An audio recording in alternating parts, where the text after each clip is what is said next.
Hello friends, எல்லாரும் எப்படி இருக்கீங்க? நல்லா இருக்கீங்களா? என்னடா ரொம்ப நாள் ஆச்சு வீடியோ போஸ்ட் பண்ணி.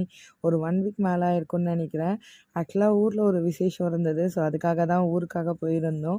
ஸோ அங்கே எங்கே போயிருந்தோம், என்ன ஏதுன்னு சொல்லிட்டு டீட்டெயில் வீடியோலாம் அப்கமிங் வீடியோஸில் கண்டிப்பாக ஷேர் பண்ணிக்கிறேன். இந்த வீடியோவே வந்து பார்த்திங்கன்னா லாஸ்ட் வீக் ஃப்ரைடே எடுத்திருந்த வீடியோ தான். ஆக்சுவலாக அன்றைக்கி வந்து ஆடி 1, அதுவும் வெள்ளிக்கிழமையில் வந்ததுனால இன்னுமே ஸ்பெஷல். ஸோ அன்றைக்கி நான் ரொம்பவே ஹாப்பியாக இருந்தேன். ஏன்னு பார்த்தீங்கன்னா, ரொம்ப நாள் கழித்து வீட்டில் வந்து விளக்கேற்றி சாமி கும்பிட்றேன். சுரேஷோட பாட்டி இறந்ததுலேருந்து வீட்டில் பெருசாக சாமி கும்பிட்றதே இல்லை.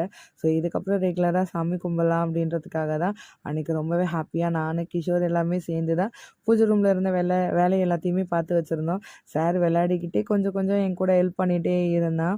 அப்புறம் சாமிக்கு தேவையான பூ எல்லாமே வந்து பார்த்திங்கன்னா ஆன்லைன்லேயே ஆர்டர் பண்ணியிருந்தேன். ஏன்னா வந்து பார்த்திங்கன்னா மழை வந்துடுச்சு.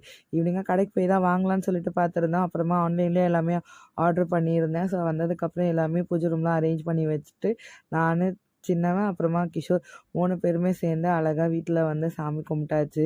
ஸோ அன்றைக்கி வந்து எனக்கு என்னென்னு தெரியல, காலையிலேருந்தே ஒரு பாசிட்டிவ் வைபாகவே இருந்தது. அன்றைக்கி ரொம்பவே ஃபீல் வந்து ரொம்ப சாட்டிஸ்ஃபைடாக இருந்த மாதிரியுமே இருந்தது. அப்புறம் வீட்டில் சாமி கும்பிட்டு முடிச்சதுக்கப்புறம் வந்து பார்த்திங்கன்னா, நம்ம வீட்டுக்கு கீழேயே ஒரு வேப்பமரம் இருக்குல்ல, அங்கேயும் வந்து பார்த்திங்கன்னா சாமி கும்பிட்டுருந்தாங்க. நானும் பசங்க எல்லாருமே சேர்ந்து போய் அங்கேயும் சாமியெல்லாம் கும்பிட்டுட்டு வீட்டுக்கு வந்திருந்தோம். பிரசாதமாக வேறு பொங்கல்லாம் கொடுத்தாங்க. கிஷோர் ஜாலியாக சாப்பிட்டுட்டு அன்றைக்கி டே வந்து ரொம்ப ஹாப்பியாக போச்சு. உங்கள் வீட்டில் எப்படி ஃப்ரைடே போச்சுன்னு சொல்லிட்டு கமெண்ட்டில் சொல்லுங்கள். நெக்ஸ்ட் வீடியோவில்